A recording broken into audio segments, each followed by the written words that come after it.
Here we go with Truth Serum. Tim Brando, Fox Sports. He's now made that pivot towards college basketball. He joins us, though, because of heavy college football. What a time of the year. Tim, thank you so much. Great to have you back on the show. So how many different narratives do you see as we get to the final week coming up with the college football playoff standings that were released last night? Well, we can start with the Southeastern Conference is going to be really pissed, I think, more than likely in the aftermath of this, because it doesn't appear that the committee is looking towards dropping Florida State at all if they take care of business against Louisville.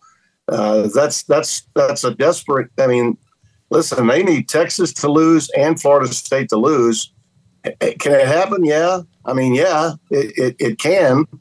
And it's happened before. I mean, lightning has struck on a couple of occasions, both during the BCS when West Virginia couldn't take care of business against Shady McCoy and Dave Wannstedt's team back in 2007, and LSU jumped from 7 to 2 during the BCS era and won a national title with two losses, and one of those a double overtime loss to Arkansas the final week of the regular season.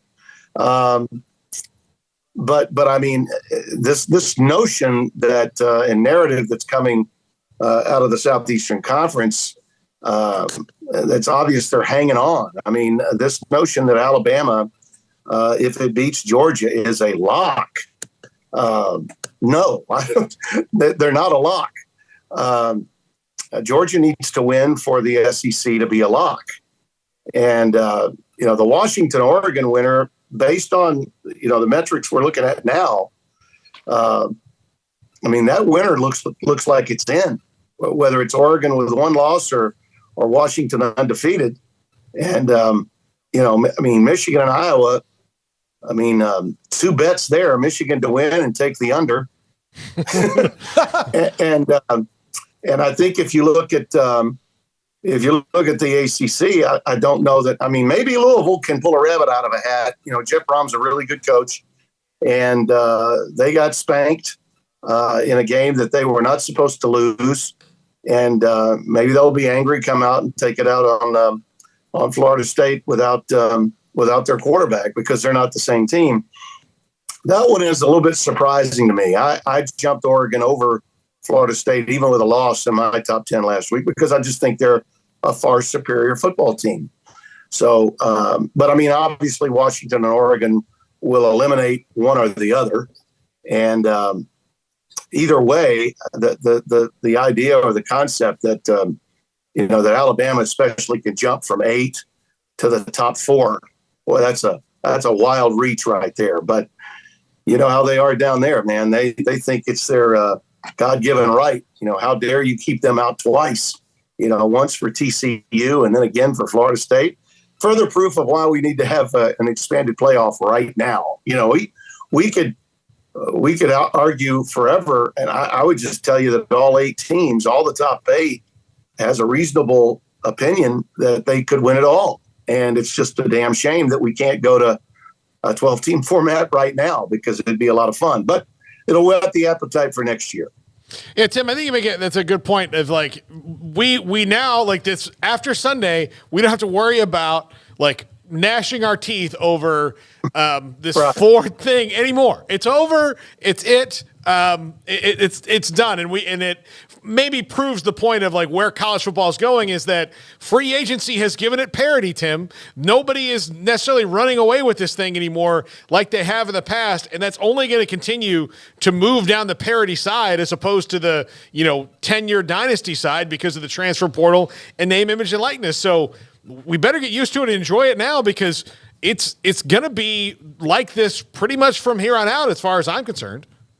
Yeah, and these games, people will say, well, the SEC and the Big 12 and the Pac-12 are not the Pac-12 because they won't be here, but all these title games, they won't mean anything. The hell they won't. They'll mean positioning. Mm-hmm. Next year it'll mean whether you get a bye or not, and who gets a home game for the first round between seeds 5 and 8. So they do matter. But the last half of the regular season, and particularly the the last month. The November to remember is just going to be dynamite. We had Oklahoma at TCU on Friday of last week.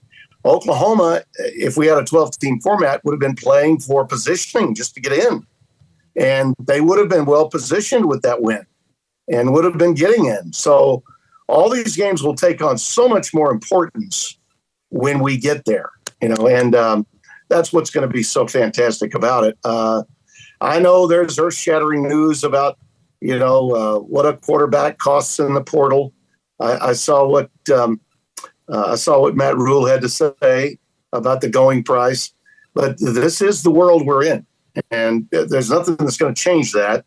And I think it actually is going to make for a much more entertaining and better college football season. And the ratings will tell you that more people are watching now than ever before.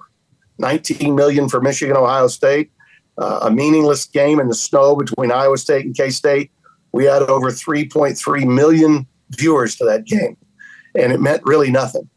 Well, it would mean something to Kansas State if we were talking about 16 teams or if we were talking about 12 teams, but it didn't. It's the sport's in great shape. We just have to begin to regulate it, and we need to get the NCAA the hell out of it altogether. Tim, I know what Boo Corrigan said, and I know what the committee says, but your personal preference, are you a 4 best teams or a 4 most deserving guy? Oh, I think that the quest to get the 4 best sounds a lot better, don't you? Yeah. It does. But you can't tell me that the committee hasn't already shown in the last few years that most deserving has begun to matter. It certainly did when Cincinnati got in a few years back as the first so-called group of 5 team.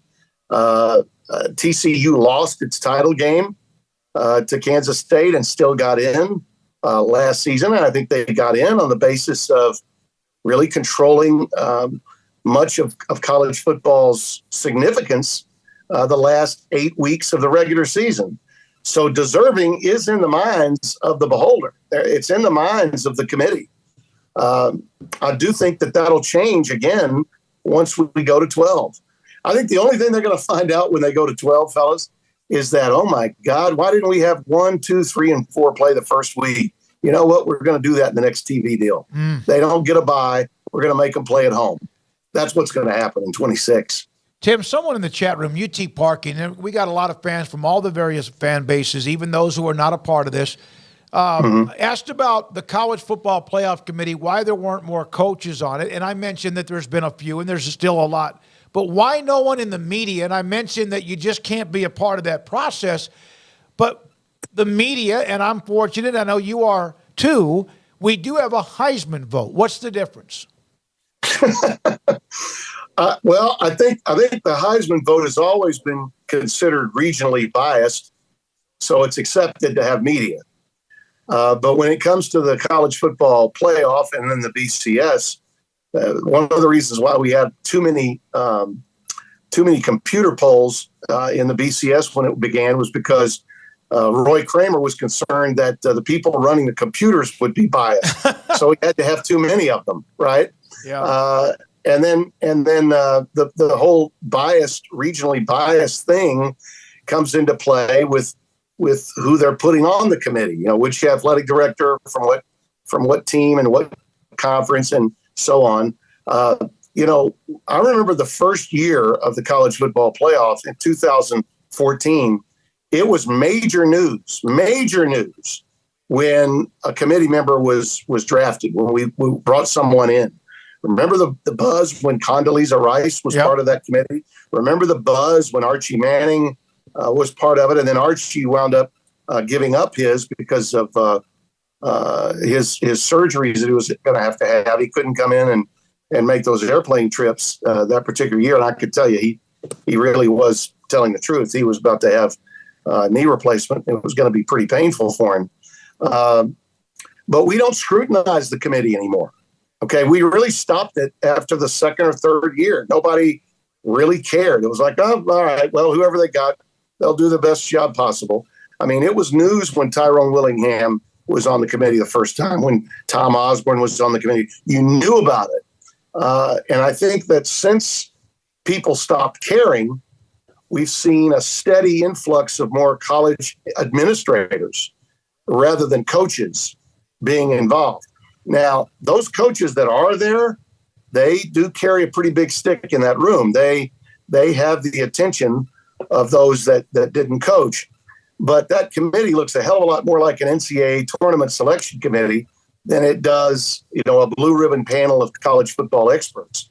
And I think that's where the rub with so many comes from. I got a real kick out of watching those guys have their debate last night for the last time on ESPN. I've always said Reese Davis deserves the Purple Heart because trying to make those Tuesday interviews, whether it's with Boo or whoever the committee chair is almost nonsensical.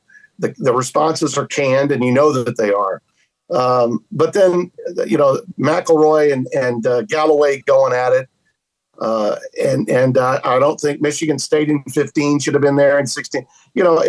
Basically it comes down to, and I like Greg, I do, but these conversations are just fruitless. And they're spending 20, 30 minutes of extra time discussing something that cannot be solved or fixed. As long as you have 4 teams, it was going to be screwed up. And they should have known that before they went to it. They should have known that a playoff means more than 4 teams, okay? That you've got to have at least 8 or more to constitute a playoff. And I would argue to anybody that's saying, well, Alabama has played so much better than Texas since they lost that game in September. And, that's the major argument down south as well. I mean, how good is Texas since then? How good is Bama now? They've really improved. And there's certainly some merit to that argument. But when you go into a playoff with 12 or more teams, you're going to see on the field which teams evolved. It's not in your mind. It's not in your imagination. I wonder if this team really is that much better. No, you're going to see it play out on the field. That's the way it should be done. Okay, not in the court of our own biased minds. And there is a level of bias in all of us. We do our best to divorce ourselves from it, particularly when we're working in television. And I know that's what I do, is exercise all bias demons before I say, hello, everyone, I'm Tim Brando alongside Spencer Tillman. That's the way we have to roll in TV. But there's a level of that within all of us. And again, as I said, those Tuesday shows were a colossal mistake, but one that the CFP wanted. They forced ESPN to do that. And, to me, until we get towards the end, they're not worth watching. And then when they are, you can tell they're filling 30 minutes with a bunch of gobbledygook, conversation that really doesn't matter in the mainstream. It's filling time because they got to get the show to an hour in length, I guess. Yeah, give me 2 shows. Last Tuesday and then the last one. That's all I need. That's all I need. That's all you need. Just give me 2. That's all you need. Just give me 2 so I know where you're kind of at as you've gone through this. The other thing, Tim, you mentioned about the evolution of teams. I also think that there's a misnomer among a lot of people, or a misthought in it, that it's linear, that you're either going up or going down all year long, when really, depending on who you are, it's like this. And so, you could have a down stretch and then go up, and another down stretch and go up. But if you keep winning, all that doesn't matter until you actually get to the playoffs, and then the head-to-head will show you, are you on the down part of your season or the up part? Yeah, absolutely. By example, I think Michigan, for the first 7-8 weeks, was by far and away the most dominant team. I think their margin of victory was plus 33, something like that, going into week 8 or week 9 of the season. And then they had a tough stretch. Didn't play very well offensively against Penn State. McCarthy's numbers really fell off. Didn't throw a pass in the second half of the game, and yet came away with a win. And Ohio State, meanwhile, looked from a defensive standpoint to be getting as good, if not maybe better, than Michigan. So much so that because of that and their schedule up front that included Notre Dame, they went ahead of Michigan in the CFP standings when they came out. I think a lot of people bought into that. I bought into that. But it didn't mean that Michigan wasn't going to respond, or that when the level of competition ramped up, that they would not be up to the challenge. They clearly were. And Washington, similar story. They were dominating people. Then they had that hiccup at home against Arizona State, from which I don't think they recovered for at least 2 or 3 weeks. They damn near lost to Stanford in a game Spencer and I had a few weeks later, and they got past that. And then you saw what they were able to do at Oregon State in filthy weather and at Reser Stadium, and that's a tough place to play.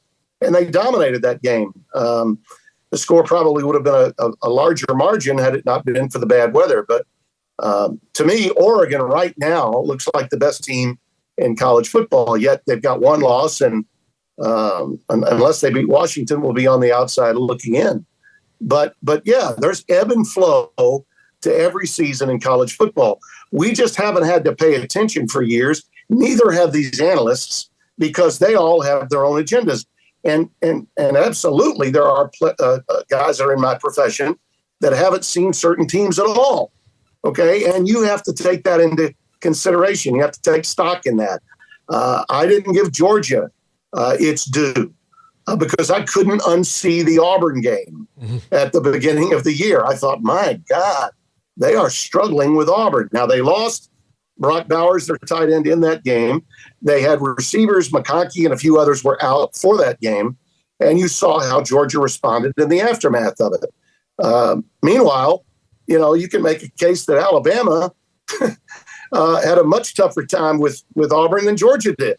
Okay, but so where do we go with that?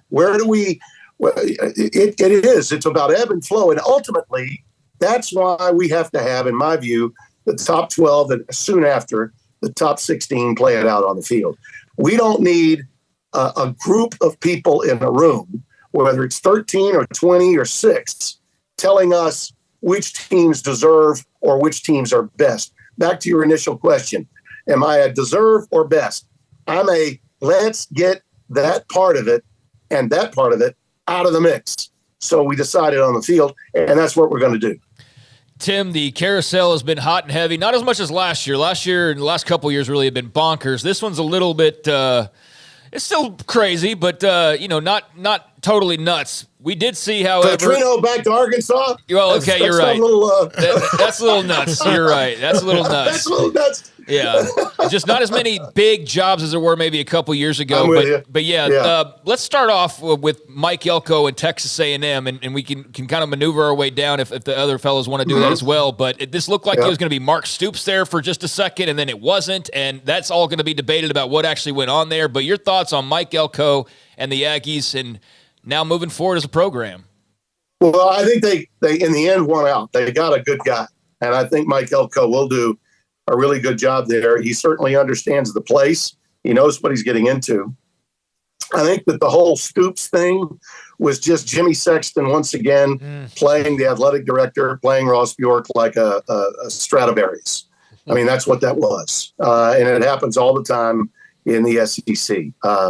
Every job that opens up, you can pretty much guess 75 to 80% of the time it'll be a Sexton guy that gets it. And he may know they may know that they've got their man long before it's in the media, or they can talk about a national search. It's not a national search. It's Sexton on the phone with the AD. Which one of your guys can I get? He lets them know, and then they try to play it out. And I think there was probably from Mark's point of view, in the aftermath of some difficult losses, a need to get a little bit of a shot in the arm, and Sexton was able to give that to him, and with the A&M offer. And so we played around with it for a day or so, and then ultimately Elko got the job. I think he was really the better guy to have in the first place, and maybe Ross Bjork knew that, but they still let it play out. Tim, you have a Heisman vote. I'm fortunate as well. I know we can't discuss that. Is this one of the I am not doing anything until after all the games are played this weekend, and I never would. But is this one of those that is in the balance, in your opinion? that's another thing that's been going on that kind of blows me away. Okay, the cheerleading taking place from one portion of the country to another portion of the country. To me, and I've told my friends in Louisiana that this have been after me left and right. Yeah, Brando, it's got to be Jaden Daniels. It's got to be. Come on, Al. Look at the stats. Come on, like Brando. Come on. And I'm like, look, you can't tell me that Jaden Daniels is not hampered by not playing this weekend. He absolutely is. But that hasn't kept the SEC from really hammering away on these numbers and having their people on their network hammering away on these numbers. I saw Chris Doring on the air the other day. I saw a clip of it. Just, hey, you don't need to worry about the games. Just go ahead. Voting is available now on Monday. Just go ahead and put your vote in. Jaden Daniels is the guy. It's the Florida guy, pumping up the LSU quarterback. And look, if that's your opinion, go right ahead. But I'll never vote until after the final gun of the final game in college football. And I do believe that Heisman moments now in today's internet world, we're not filling it out on putting it in an envelope and sending it. We are doing it via the internet. And I think that if Bo Nix or Michael Penix has an unbelievable game in that matchup, so much so that you just cannot take your eyes off of it, and it's just one great moment after another, I think one of those two guys is going to win it. I've told all my friends that have been after me, I've said, listen, Daniels is going to be invited. You don't have to worry about that. Does he deserve it just based on numbers? You can make a really good case for that. He has, to the quarterback position, he's done the same thing Barry Sanders did from the running back position and sort of coming from nowhere to win it in 1988 when Troy Aikman and Rodney Peete were the two guys that everyone thought were vying for the Heisman for the start of the year all the way through. Barry's numbers were just astronomical, and they kept building over the year. And he didn't have a game nationally televised except on cable on ESPN in '88. I was hosting Game Day back then. Oh, by the way, there was a Game Day in '87 and '88. It didn't start in '93. Okay, for those of you that are just curious, there was a Game Day with Brando, Bino, and Corso in 1987. So I'm all for the putting that the headgear on. I love Corso. I love Herbie and what Chris and Reese and those guys did for Game Day, making it an iconic show. That they're to be congratulated. The show was on in 1987, and we did some pretty good things back then too. But those years, Tim Brown won it in '87. He had 3 games on ESPN, including a 2 punt return game on Michigan State that year, and he wrapped it up. And then the following year, Barry Sanders snuck in and stole it with his only game nationally televised on ESPN against Barry Switzer in Oklahoma. By the way, Oklahoma won the game, but Barry went for like 246 yards in that game. So the numbers can win you the award, whether you're a running back or a quarterback. I think if the Oregon-Washington game is competitive and neither one of the quarterbacks takes over and dominates the game, then I think Jaden Daniels can win it. But not being able to play that day is going to be to his detriment. So if there's a lasting impression made by either of those two quarterbacks, then I think that the best player on the best team, which has been the trend of late, best player on the best team wins it. So we'll see. Tim, you know Jonathan Smith pretty well. You've called a lot of Pac-12 games. He's on his way to Michigan State. I personally, I think that's probably going to be the best hire in the cycle. Oof, he's just great hire. He is up and coming, and they've lost all 3 of their quarterbacks, but I don't think that matters to Jonathan Smith. He's just going to. But your thoughts on him fitting in there in East Lansing? Oh, he'll bring a real jolt to East Lansing. Superb offensive mind, understands the game in every respect. He's very hands-on. He'll have a really quality defense. That's another thing. As a former quarterback, you think about great quarterbacks, and he was one at Oregon State with Dennis Erickson, and then later went and worked with Coach Peterson at Washington at UW with Browner and those guys when they were last in the CFP. he was, as an offensive guy goes, name another offensive-minded head coach that has had defenses as good as Jonathan Smith. I can't think of one. Yeah. Certainly it's not Lincoln. We can go on and on about offensive-minded coaches that don't have the kind of defense to match, we have championship caliber. Jonathan, in my opinion, did that. Oregon State's defense carried them this year. Uiagalelei was okay, but he wasn't great. That offense, basically was getting it done on the ground more so than in the air. They didn't have a great bevy of receivers. I thought that was the difference in their game with Oregon, and it was the difference in their game with Washington. Washington's got those 3 outstanding, 2 of them are first rounders. Another one will be drafted on that team. So Jonathan was a great hire for Michigan State, and they will rebound quickly with him in East Lansing.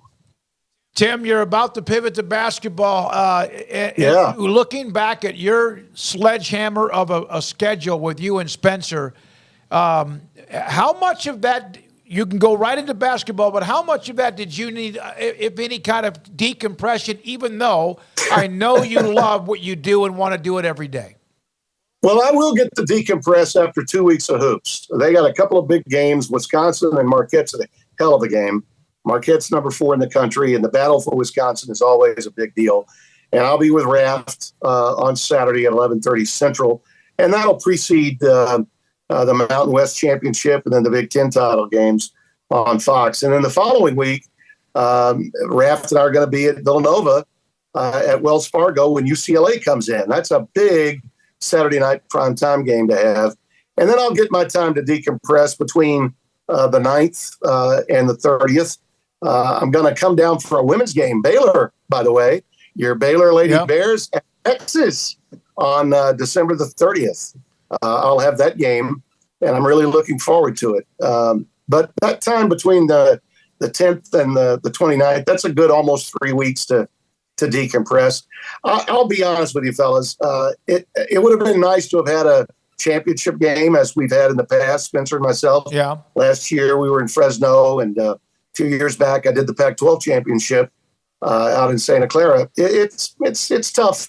I would probably be a little disappointed if I weren't working with Raft in a big basketball game on Saturday, because I'd be at home going, gosh, I ought to be there. I wish I was there. So it probably helps me to be working in hoops right then and there. But the decompression time is important, and I'll get it during the holidays and then, hit hard and begin to roll. And I think I told you guys before, with this new Big 12 agreement, I think it's not next year, but the year after, I'll be coming to your place for Big 12 basketball too, in addition to the Big East and the Big 10. So I'm looking forward to that too. We will love to have you in our studio too, Craig. Go ahead. A new arena for Baylor.